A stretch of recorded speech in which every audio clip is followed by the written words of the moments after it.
So I'm Yessica Velazquez. I'm 18 years old and I'm a high school student. I'm Regino Velazquez. I'm 18 years old and I'm also a high school student. We both came here like around 3 or 2 years old. So thing is, when people come here, they come here for a better job, for a better life. The reason why we came here is because our parents died, and which made it difficult too, because when people come here, they come with family, with their parents and stuff. We came here with, well, ourselves, with our 5 other siblings. Yes, we did.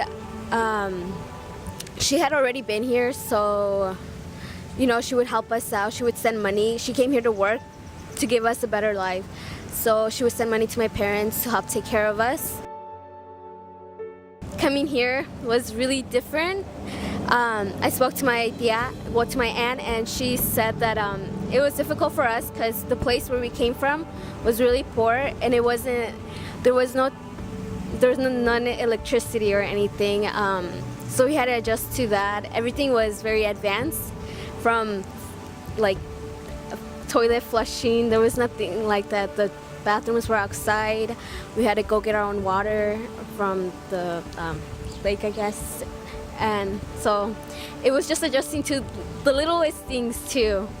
I know when I talked to my cousin, she said she took Regino to the mall one time, and when they went on the escalator, he freaked out.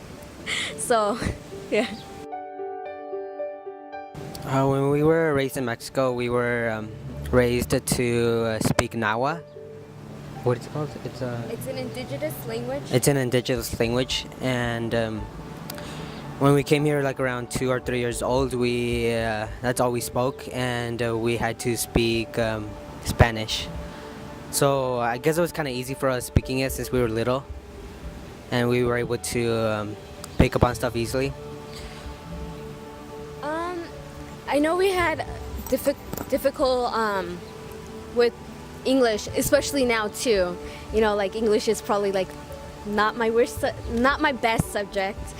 So learning English was it was difficult. So we had to get like a lot of tutoring, and the thing is too, the school that we went to was there. It was in Mesa. There was a lot of Hispanics, so we kind of adjusted kind of easily too.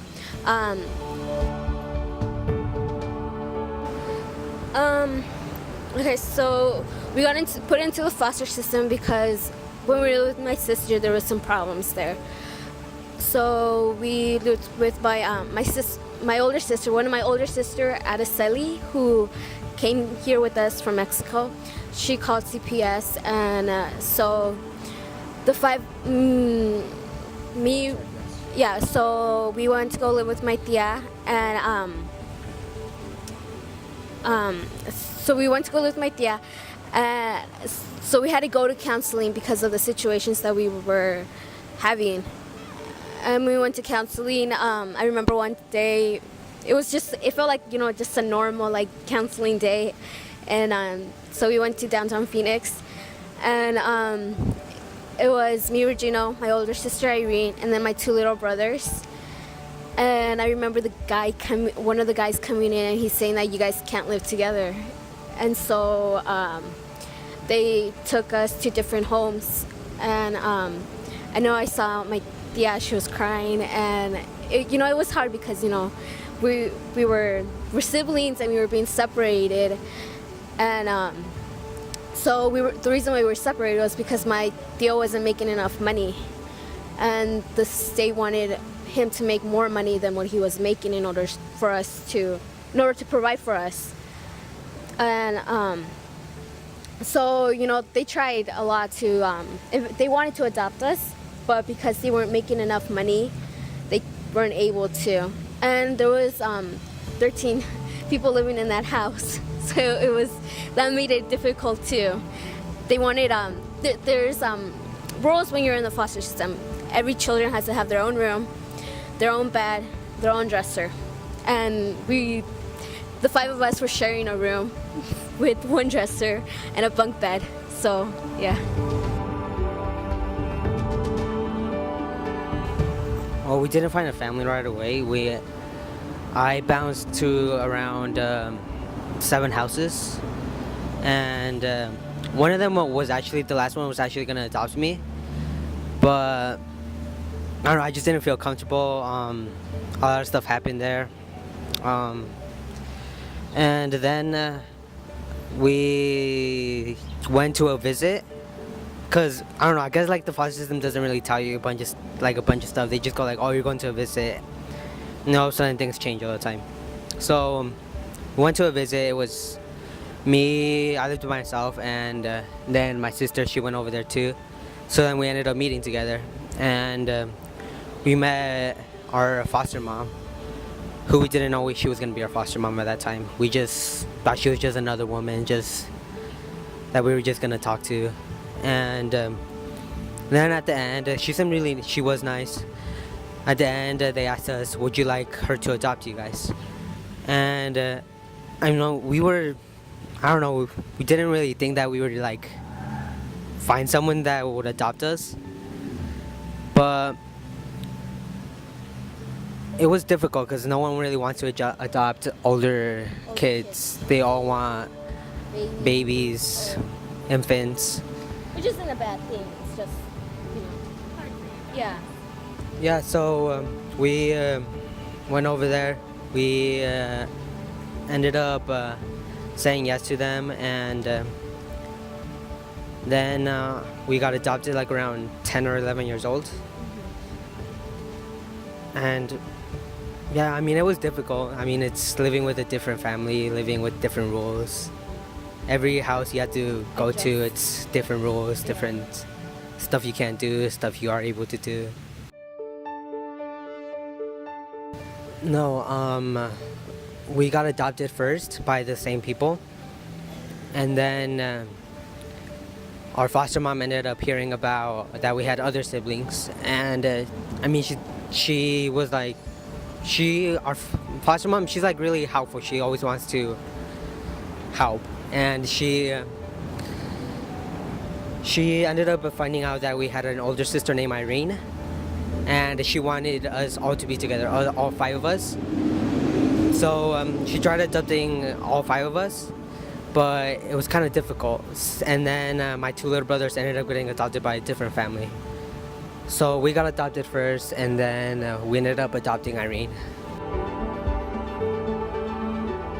Well, it's different because some of the things that we were able to do and not able to do, I know that we didn't have insurance, so we never went to the doctor or to the dentist when we were younger, from what I understand, because there was no insurance and we couldn't get any medical.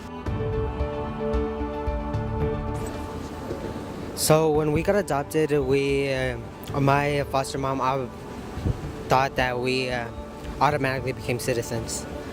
So, and I was in a Cabot. So then Army recruiter came in to talk to us, and so I started talking to him more, and he scheduled me for an ASVAB.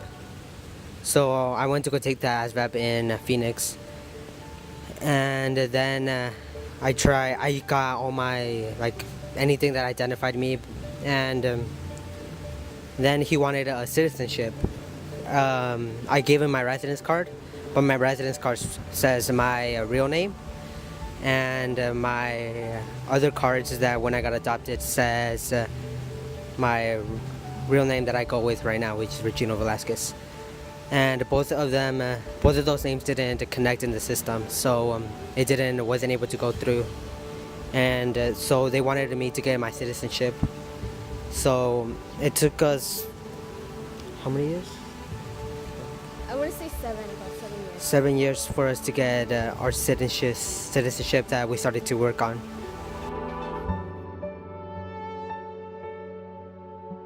So when we came here, we came here with nothing. we didn't have our citizenship. Well, I mean, we didn't have our papers, our birth certificates, and I know my aunt tried really hard to get our because first you have to get your residence card. Tried to get us our residence card, and she had to go to a lot of court and take some classes, and eventually, you know, we wanted to become citizens. So when we were in the foster system, I felt like that besides getting us a home, their other priority was like trying to get us our citizenship. So, you know, it's done with and there's no problems. And that was difficult because we didn't have our birth certificate or our original one. I know that a lot of them tried to go get our birth certificate, but it was very difficult. A lot of them were very anxious, or they didn't know how to do that. And one other thing was they had to go to Mexico and actually get our original birth certificate. And so eventually our counselor, is it Kate? Kay, she eventually went to Mexico and she got her original birth certificate. And so because of that, we were able to apply to get our citizenship. And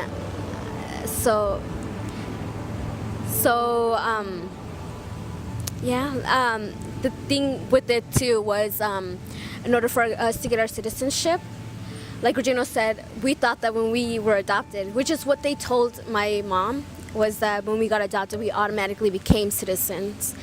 So that's what we thought. But like he said, when he tried going into the army, that wasn't the case. So my mom had to pay $500 for the both of us to become citizens. And we waited for a couple months. And so then we had to go to downtown Phoenix to take an oath hearing. And like I said, it was very interesting because when you think of immigrants, like we see it now, you know, what is portrayed is as Mexicans and Hispanics, but that wasn't the case. It was really interesting because when we went in there, there was a lot of people from different countries. I know when the person was talking, he said there was people in there from 30 different countries, and it was just really interesting sitting in a room with people in the same situation and going through I know each one of them had their own story to tell, but I don't know, it was just really interesting. And then when we did our oath ceremony, it was just like something good, and it was, you know, it was official. We were American citizens, so yeah. Well, okay, so when we were gonna do the FAFSA, I wasn't sure, because I know we were gonna get our citizenship, so I wasn't sure what to put down. So we waited for a while, and we had to update our status in order for us, you know, in order for it to be true, and in order for it, for us to get scholarships and. Well, I want to help inspire people, you know, and it's not just because, you know, we came from Mexico and we didn't have paperwork and stuff, but because of the foster system, because of the things that we've gone through and things that we were exposed to and what we saw that, you know, a lot of people don't go through. And so I want to help out children who don't feel who feel neglected, who don't have, like, you know, someone to talk to, and I feel like that would be great for me from personal experience, and being there too to try to help out.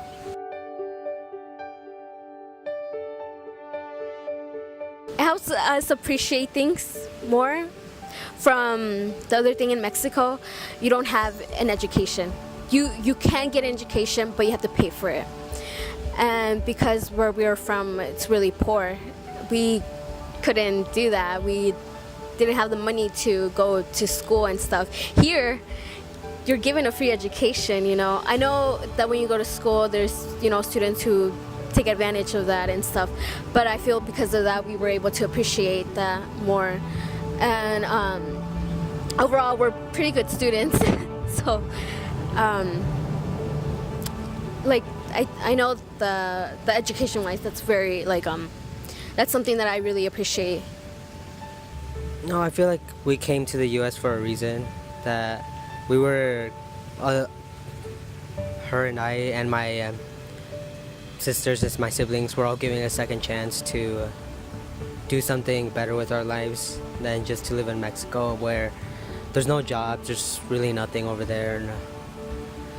And as she said, like, education, it's really important. I know that I go to school a lot, and the friends I hang out with, the people that are around there, they don't pay attention. They show no respect for teachers, and I don't know. I want to be better in life, be able to do stuff that I am giving a second chance for.